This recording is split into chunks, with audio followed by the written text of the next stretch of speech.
ఇక రంగారెడ్డి జిల్లా షాద్ నగర్ పట్టణంలో సునీత అనే మహిళపై పోలీసులు దాడిని బీజేపీ నాయకులు ఖండించారు. షాద్ నగర్ ప్రభుత్వ ఆసుపత్రిలో చికిత్స పొందుతున్న సునీతను బీజేపీ జిల్లా అధ్యక్షుడు బొక్క నరసింహారెడ్డి, అలాగే ఎస్సీ మోర్చా రాష్ట్ర అధ్యక్షుడు శ్రీధర్ బీజేపీ నాయకులు పరామర్శించారు.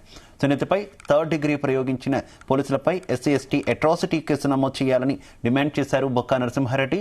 సునీతను ప్రభుత్వం ఆదుకోవాలని, 50 లక్షల నష్టపరిహారం చెల్లించాలన్నారు. సునీతకు తగిన న్యాయం జరగకపోతే బీజేపీ పార్టీ తరఫున ఆందోళనలు చేస్తామన్నారు.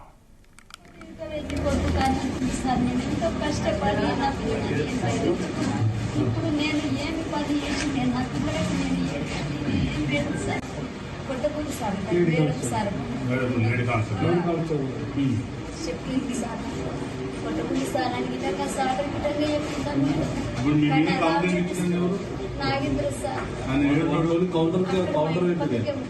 ఒక పసిపిల్లగాడని చూడకుండా కొట్టుకుంటే ఆపరేషన్ అయింది సార్.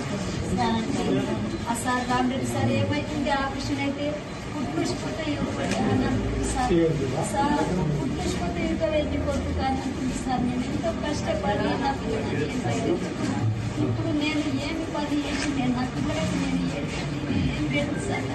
పోలీసు ఇన్స్పెక్టర్ రామరెడ్డి చేసినటువంటి థర్డ్ డిగ్రీ ఇంట్రాగేషన్ ఏదైతే ఉందో దీన్ని భారతీయ జనతా పార్టీ తీవ్రంగా ఖండిస్తుంది.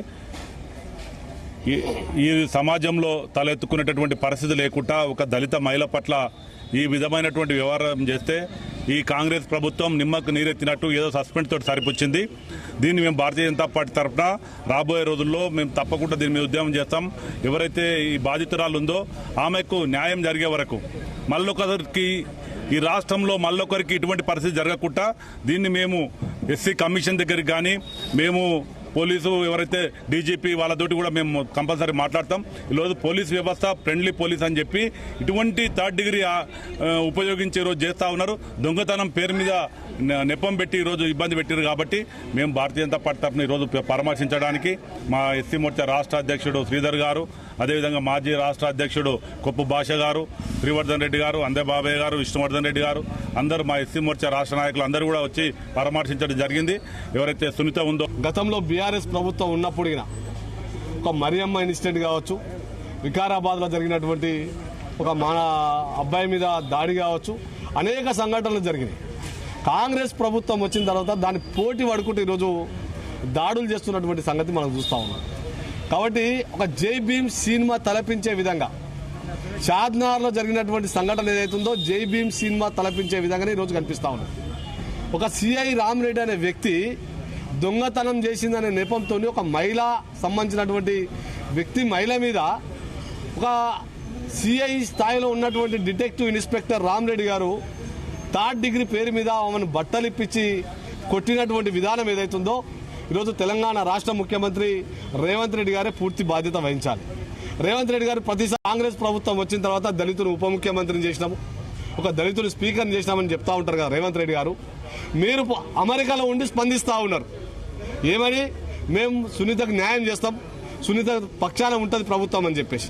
మీరు నిజంగా సునీత పక్షాన ఉంటే ఈ రోజు వరకునే షాద్నగర్ ఉన్నటువంటి ప్రభుత్వ హాస్పిటల్లో సునీతకు ఎందుకు వైద్యం అందిస్తూ ఉన్నారు? కనీసం కార్పొరేట్ వైద్యానికి నోచుకోలేని పరిస్థితి రోజు దళిత మహిళ ఉన్నదా? మీ ప్రభుత్వంలో ఉన్నటువంటి డిప్యూటీ సీఎం గారు స్పందిస్తలేరు, మీ ప్రభుత్వంలో ఉన్నటువంటి స్పీకర్ స్పందించాడు. వారు పక్క కాన్సెన్స్ ఇక్కడ జరిగినటువంటి సంఘటన.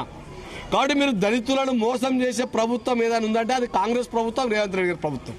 పోలీసు ఇన్స్పెక్టర్ రామరెడ్డి చేసినటువంటి థర్డ్ డిగ్రీ ఇంట్రాగేషన్ ఏదైతే ఉందో దీన్ని భారతీయ జనతా పార్టీ తీవ్రంగా ఖండిస్తుంది. ఈ సమాజంలో తలెత్తుకునేటటువంటి పరిస్థితి లేకుండా ఒక దళిత మహిళ పట్ల ఈ విధమైనటువంటి వ్యవహారం చేస్తే ఈ కాంగ్రెస్ ప్రభుత్వం నిమ్మకు నీరెత్తినట్టు ఏదో సస్పెండ్ తోటి సరిపుచ్చింది. దీన్ని మేము భారతీయ జనతా పార్టీ తరఫున రాబోయే రోజుల్లో మేము తప్పకుండా దీని మీద ఉద్యమం చేస్తాం. ఎవరైతే ఈ బాధితురాలు ఉందో ఆమెకు న్యాయం జరిగే వరకు మళ్ళొకరికి ఈ రాష్ట్రంలో మళ్ళొకరికి ఇటువంటి పరిస్థితి జరగకుండా దీన్ని మేము ఎస్సీ కమిషన్ దగ్గరికి కానీ మేము పోలీసు ఎవరైతే డీజీపీ వాళ్ళతోటి కూడా మేము కంపల్సరీ మాట్లాడతాం. ఈరోజు పోలీస్ వ్యవస్థ ఫ్రెండ్లీ పోలీస్ అని చెప్పి